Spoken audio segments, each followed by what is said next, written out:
કોંગ્રેસના દિગ્ગજ નેતા મરહુમ સાંસદ અહેમદ પટેલના પુત્ર ફૈઝલ પટેલે કોંગ્રેસ સાથે છેડો ફાડ્યો હોવાની સોશિયલ મીડિયા પર પોસ્ટ કરી હતી।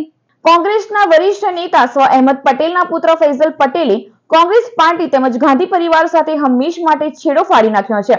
ફૈઝલ પટેલ છેલ્લા ઘણા સમયથી કોંગ્રેસથી નારાજ હતા। કોંગ્રેસમાં ફૈઝલ પટેલને મહત્વ આપવામાં આવી રહ્યું નથી એવું સૂત્રોમાં ચર્ચાઈ રહ્યું હતું। હવે આ વાત પર ફૈઝલે મોહર મારી દીધી છે। સોશિયલ મીડિયા પ્લેટફોર્મ એક્સ પર એક પોસ્ટ લખીને ફૈઝલે આ જાહેરાત કરી છે। આ પોસ્ટમાં તેણે લખ્યું છે કે ખૂબ જ પીડા અને વેદના સાથે મેં કોંગ્રેસ માટે કામ કરવાનું બંધ કરવાનો નિર્ણય લીધો છે। ઘણા વર્ષોથી આ એક મુશ્કેલ સફર રહી છે। મારા સ્વર્ગસ્થ પિતાએ પોતાનું આખું જીવન દેશ, પક્ષ અને ગાંધી પરિવાર માટે કામ કરવામાં સમર્પિત કરી દીધું। મેં તેમના પગલે ચાલવાનો પ્રયાસ કર્યો, પરંતુ દરેક પગલે મને ના પાડી દેવામાં આવી। હું શક્ય તેટલા બધા રીતે માનવજાત માટે કામ કરવાનું ચાલુ રાખીશ। કોંગ્રેસ પાર્ટી હંમેશાની જેમ મારો પરિવાર રહેશે। મને ટેકો આપનારા તમામ નેતાઓનો હું આભાર માનું છું।